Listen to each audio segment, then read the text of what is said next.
Salut Dark Canard. Linren, mais qu'est-ce que tu fais là? Fais gaffe, j'ai ce qu'il te faut contre toi. Je vais pas me faire voir comme la dernière fois. Chut, tu vas réveiller tout le monde. Comme tu veux. Mais bon, finissons-en tout de suite. Pourquoi devrions-nous nous battre? Bon, tu m'as tué 3 fois, mais bon. Comment ça 3 fois? C'était 2 fois si je me trompe pas. Dont une où tu m'as bien défiguré. Bref, on en parlera un peu plus tard si tu veux bien. Justement, j'étais en train de faire une chronique justement pour le magasin. Et j'ai pas trop envie de réveiller Alice et Natacha, voire même l'une des deux, vu qu'ils ont eu une sacrée journée au boulot. Bon, disons qu'on va faire une trêve pour cette fois. C'est quoi ton sujet de chronique? Eh bien, c'est ceci. Pour en finir quand même avec cette saison 4, j'avais envie de parler du Roi Lion. Et non pas celui de Disney. Mais celui qui a seulement voulu plagier non seulement le Roi Lion, mais aussi le Roi Léo de Osamu Tezuka. Et j'ouvre la parenthèse, car oui, malgré qu'ils ont des noms assez différents comme le Roi Lion et le Roi Léo, mais les deux n'ont rien à voir, car ce n'est pas vraiment un plagiat. Malgré qu'il y a quelques légères inspirations, par exemple sur le nom des personnages principaux par exemple, et bien d'autres aussi, mais les deux œuvres sont globalement différents et n'ont rien à voir. Car les deux histoires ont quand même des histoires non seulement différentes, dont le personnage principal de Léo le lion qui lui est obligé de survivre dans un monde auquel non seulement les humains se font traquer, un monde également sauvage, et ces races quand même, à force d'évoluer et de voir quand même le monde qui est totalement horrible, qui réussit à rendre un monde meilleur même pour ses descendants. Tandis que le Roi Lion, est-ce que je suis vraiment obligé de dire que c'est juste une histoire inspirée d'Hamlet? Et je préfère préciser parce qu'il y a pas mal de personnes qui ont tendance à oublier ce petit détail. Et pour ajouter une couche, même la petite fille d'Osamu Tezuka avait annoncé un peu plus tard que si même Disney s'était inspiré d'un de ses œuvres, ça aurait été pour lui un honneur. Car oui, on voit que même Osamu Tezuka respectait quand même Disney. Donc voilà, c'est de la parenthèse et de mise. On peut revenir au sujet principal. Salut, ici Dinran du futur. Là, j'ai vraiment pas de texte, mais j'ai appris quand même des dernières nouvelles concernant justement ce que j'allais dire. Alors, ce que je disais, bien évidemment, c'était sous le contexte des peu d'informations que j'ai, mais là, dernièrement, j'avais appris via Wikipédia qu'il y a eu un petit changement. Ou que vraiment il y avait une sorte de controverse sur non seulement tout ce qu'il y avait sur Osamu Tezuka et tout, et les studios Disney, car franchement il y avait des choses qui ressemblaient vraiment du simple copier-coller, et que franchement, que voilà, oui, il est injuste de comparer les séries différentes, et aussi que voilà, c'est un seul et une même œuvre et tout, mais bon, après c'est pas la première fois que Disney s'inspire de plein d'œuvres, mais il y avait un élément qui m'a quand même assez choqué, et ça je l'ai appris là au moment où que je fais cette vidéo, que la société gérant des droits d'auteur de Tezuka ne portait pas plainte devant les tribunaux internationaux en proclamant d'abord que mangaka a admiré des œuvres de Walt Disney qui l'avaient inspiré de nombreuses reprises, nanana, bon voilà, mais qu'il était évoqué que Disney aurait payé le studio Tezuka Productions pour éviter des poursuites. Donc en gros, et ils ont découvert ça quand même en 94 et tout, mais ça veut dire qu'il y avait déjà quand même des soucis de plainte et de droits d'auteur. Donc techniquement, voilà. Bon, après, aujourd'hui, voilà, c'est un petit peu ok tiers, mais bon, vous voyez quand même l'ampleur qu'il y avait quand même à ce moment-là. Mais bon, Après, aujourd'hui, est-ce qu'on en reparle? Surtout que dernièrement Disney fait leur remake live action de merde. Mais bon, est-ce que vraiment les deux œuvres, c'est vraiment quelque chose de pertinent aussi à comparer? Surtout qu'il y a juste que 2-3 plans à comparer, mais bon, c'est pas comme si Disney faisait quand même une petite éloge sur ça. Bon, sur ce, la parenthèse est passée, je vais vous laisser avec la vidéo parce que on n'est toujours pas au sujet principal. Durant la saison, j'avais déjà parlé quand même de pas mal de plagiat, enfin pour l'instant 2, mais il y avait quand même de quoi faire, dont Pocahontas, le retour de John Smith, qui est une suite plagiat, également avant la sortie de Disney, et de l'autre Hercule de Dreamtown, qui est assez moyen, mais qui peut passer un bon moment si on prend du recul. Et croyez-moi, c'est pas le pire film avec le pire doublage que j'ai vu. Mais aujourd'hui, je vais vous parler d'une adaptation de Zillow, qui a plagié Léo le Lion, mais aussi légèrement quand même le Roi Lion. Oui, donc le film est déjà assez complexe de base, car après tous les films qui plagient d'autres, on en a des tonnes. Et malheureusement, celui-là est certainement un peu plus connu. Surtout qu'il y a pas mal de choses à en dire, et que vraiment, on n'est pas prêt du tout. Sorti en 1994 en VHS un peu partout, et aussi plus tard, courant fin 90 et dans les années 2000 en DVD. Écrit par George Arthur Bloom et réalisé par Yui Hiruma et Takashi, ainsi que de l'aide de Jetlag Production. Et bien évidemment produit par Zillow. Le film nous introduit Léo, le roi de la jungle, qui n'est pas du tout respecté par ses sujets et qui est assez orgueilleux. Mais aussi on voit l'introduction d'une mère lionne et son lionceau, qui se fait bien évidemment assommer par une flèche et capturé. Mais plus tard, en essayant de revenir au camp des humains, le lionceau essaie de libérer sa mère, mais tentative ratée, il promet de revenir plus tard. Et aussi on apprend que les humains voulaient faire de la marchandise pensée. Donc après une petite transition musique. Le monde est méchant, personne ne m'aime. Je suis seule dans la jungle, il n'est plus de toi. Je suis perdue, je n'en peux plus. Donc après cette chanson et une intervention des braconniers qui ont réussi à capturer le petit lionceau, mais après être sauvé par Léo qui passait justement par là, et ben le lionceau le suit, et parce que bien évidemment ce sont les seuls lions de la jungle, il le prend quand même sur son aile par pitié, et qu'il a un petit peu insisté aussi au passage contre son gré, et qu'il le nomme Dewey et apprend quelques leçons de vie. Mais le jour suivant, Léo entraîne Dewey à sauter sur un tronc. Ok.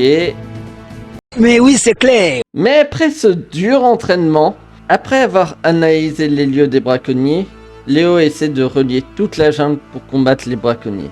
Et qu'on apprend que la vente des animaux sera dans très peu de temps. Donc pas le temps de niaiser, il est temps de rassembler tous les animaux de la jungle pour s'unir. Et après être rejeté une nouvelle fois par tous les animaux de la jungle, qui déclinent l'aide de Léo à combattre les humains, bien évidemment sans intervention de Dewey, bien évidemment. Oh, tu étais mon héros. Je voulais grandir pour devenir comme toi. Bah plus maintenant, je te trouve nul. Ferme ta gueule. Ferme-la.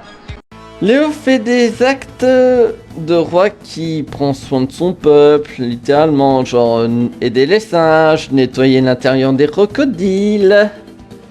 Et sur une chanson aussi... Je vais essayer, je serai votre ami, je serai votre copain, car tout au fond, je suis quelqu'un de bien.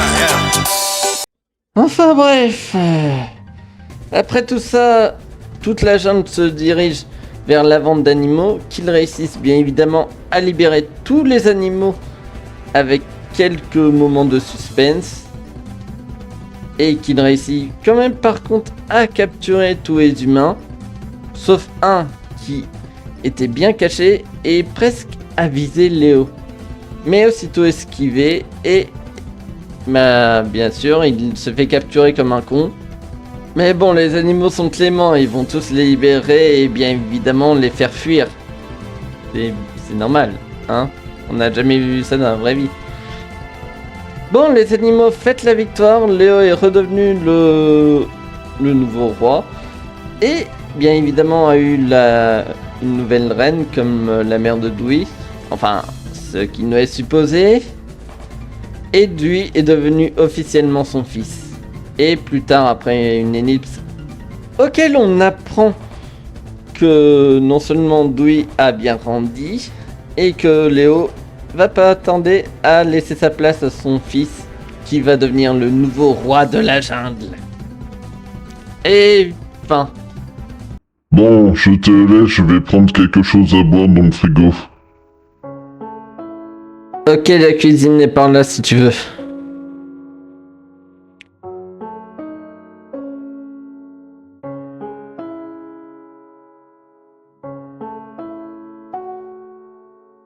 Bon, j'ai trouvé ça... Ouais, ça doit être bon. Je ne sais pas ce que c'est, mais ça doit être bon. Dis-moi, qu'est-ce que tu penses de ta ancienne membre de ton organisation? Ah oui, Natacha. J'ai des regrets de l'avoir utilisée pour avoir la pierre. Mais franchement, elle a eu de la chance de t'avoir. Mais bon. Comme quoi, l'amour, c'est pas pour moi. Et pour Maestro? Ah oui, mon ami Maestro. Il n'a pas menti à Natacha. On est vraiment amis. On avait vécu beaucoup d'aventures, mais je n'avais pas le choix de l'utiliser. Mais pour être honnête, j'étais jaloux de lui. Il a une fille, il avait un groupe de potes. Et... tandis qu'à moi, je suis juste rien. Et franchement, j'étais très jaloux de lui. Après, pour Natacha, je trouve qu'elle a eu de la chance de t'avoir connu. Et aussi surtout d'avoir également eu une belle famille. Et je reconnais que j'ai échoué. Et que je le regrette sincèrement. Je vois.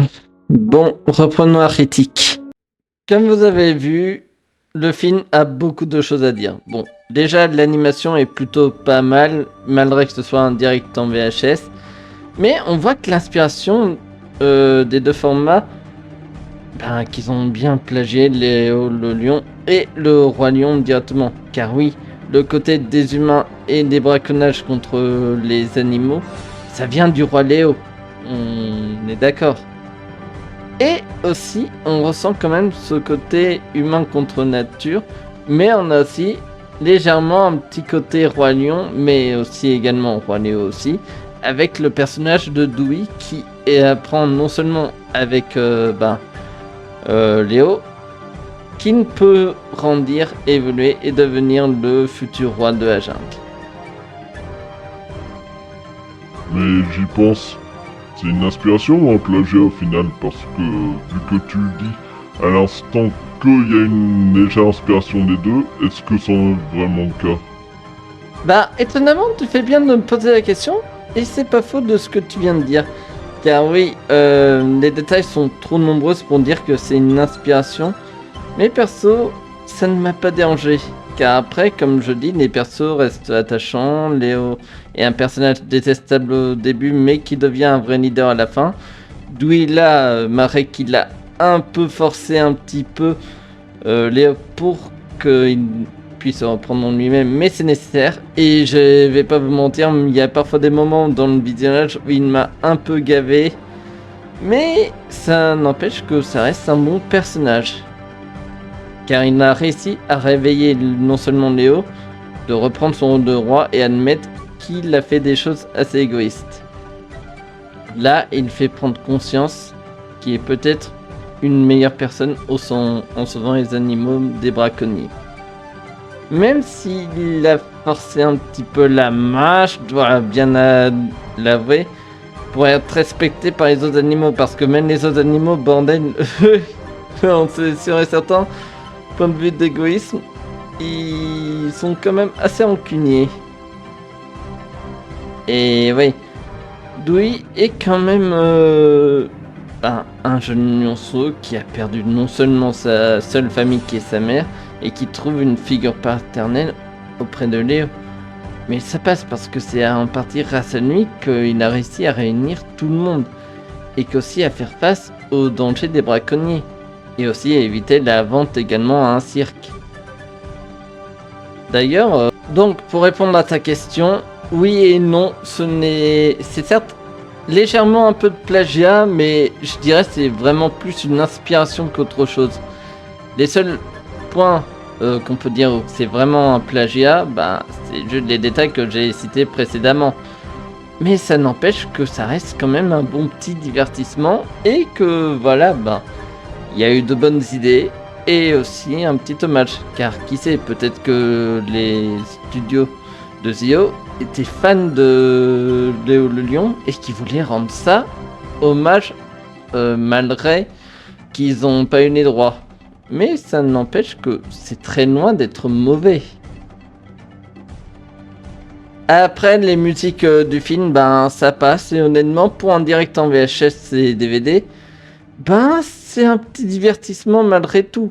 Car ça a pour but, certes, à un moment d'être dans la hype du film Disney. Mais, étonnamment, j'aime bien ce film. Certes, il n'a rien à voir avec le film de Disney et du manga d'origine. Ça reste un film sympathique que je regarderai souvent et que par moment ça peut passer un bon petit moment. Et aussi, c'est très loin d'être insultant comparé à d'autres films qui n'hésitent pas à plagier. Et il y en a pas mal qui me viennent en tête pour que j'ai envie de dire oui, il faut vraiment que je les défonce ces films-là un jour. Peut-être en compilation parce que si je dois faire une vidéo assez spéciale pour parler de tous les films du Roi Lion, ça serait cool de faire plus en compilation, tiens. Ah, tu me surprends. Je croyais que tu allais plutôt dire le contraire et que j'allais le recommander même pas à même les membres de mon organisation à ce film. Mais j'ai envie de dire un peu mon avis moi aussi. Certes, je te rejoins énormément, mais ça reste malgré tout un film plagiat. Et c'est très rare que je trouve ça un peu de point positif à ce film plagiat. Mais sérieusement, est-ce que tu me le recommanderais à n'importe qui? Parce que vraiment ce film-là est certes facile et accessible, mais est-ce qu'il vaut vraiment le coup d'œil? Car franchement, même moi qui n'aime pas ce film, je sais pas si je peux le recommander, ne serait-ce qu'à n'importe qui. Écoute Dark Canard, tout dépend de toi, si t'as envie de partager un petit film plutôt ok tiers. Bon, certes, ce ne sera pas le film de Disney, certes, mais ça peut rester quand même un bon petit divertissement, même pour un simple gamin. J'ai vu des films encore pires que ça, Bonjour Dixie, qui lui en revanche est assez catastrophique, mais le film Léo le Lion, le roi de la jungle, est très loin d'être une catastrophe et qui peut même se regarder. Après, c'est dommage que tu as pensé à ça, bien évidemment aussi, au début, car Zio, certes, fait des daubes, mais c'est pas aussi pire que, comme je t'ai dit, avec Hercule de UAV Production à Dreamtown, que j'avais critiqué plus tôt dans la saison, qui était vraiment très horrible niveau du doublage, mais qui peut passer quand même un petit moment quand même. Et ça va, ce n'est que 30 minutes. Mais j'ai vu pire encore une nouvelle fois. Et ce film-là, franchement, il est quand même plutôt sympa. Surtout que le scénario est simple et appréciable. Et les personnages sont bien développés. Pour une daube, ouais, littéralement, sont bien développés. Surtout que, voilà, ils ont réussi à faire ça pour 45 minutes. Donc, qu'est-ce qu'on attend de plus? C'est pas un chef-d'œuvre, mais ça peut vous faire passer un bon moment. D'ailleurs, il y en a quelques-uns que je m'attaquerai peut-être un jour, peut-être plus tard, mais sinon, je vous recommande chaudement ce petit film sympathique.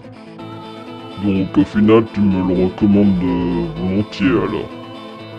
Eh ben, oui, je te le recommande chaudement. Et franchement, je suis sûr que tu vas pas t'ennuyer. Donc, on se retrouvera sans doute pour la saison 5 de l'univers étendu pour de nouvelles critiques sur des films et des œuvres un peu plus intéressants. Et bien évidemment, on va aussi parler d'autre chose que des films plagiats ou des films qui sont un peu en dessous, car j'avais envie d'essayer de varier un petit peu mes sujets. Mais voilà, j'ai voulu finir en beauté avec ce film qui franchement était dans mes cartons depuis un bon moment. Mais bon.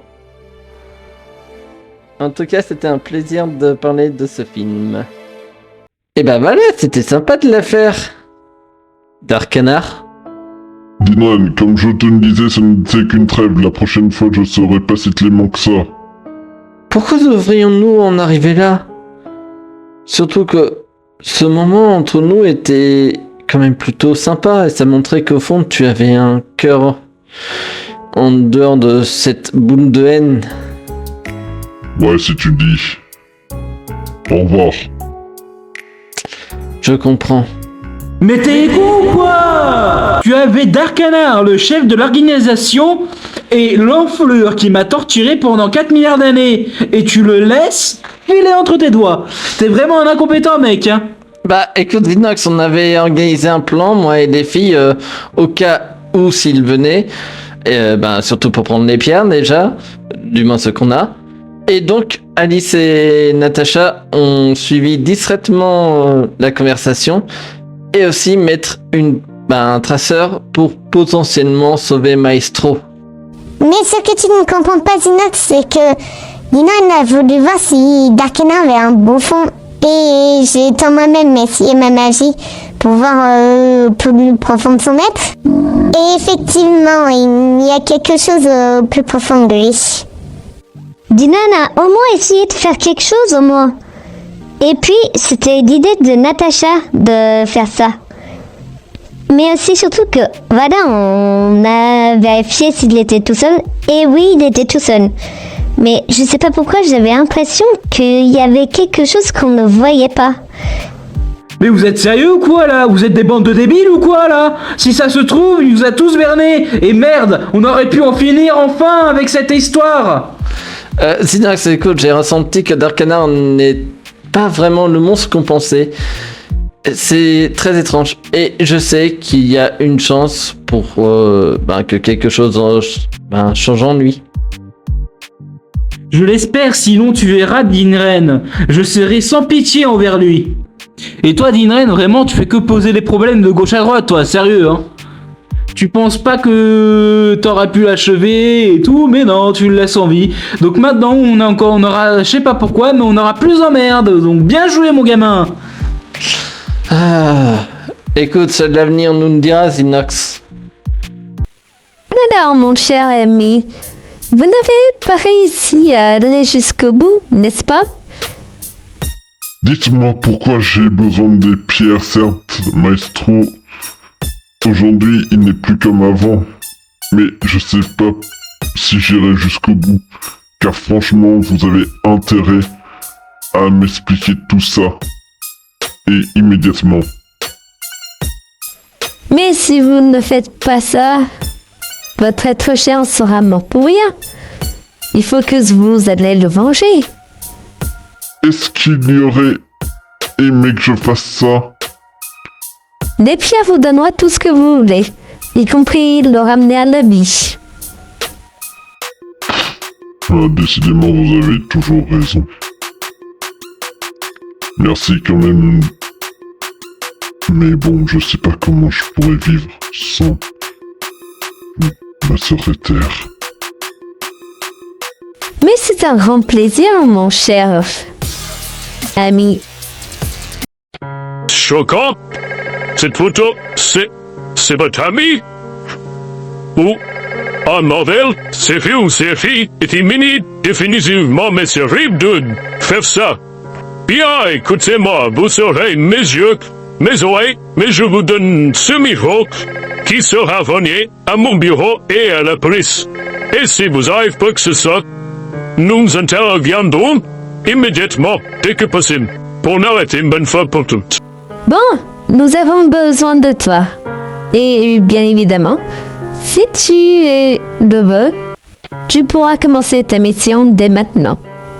Mais il faudrait surtout que tu fasses quelques petites choses pour que vraiment la mission soit un grand succès.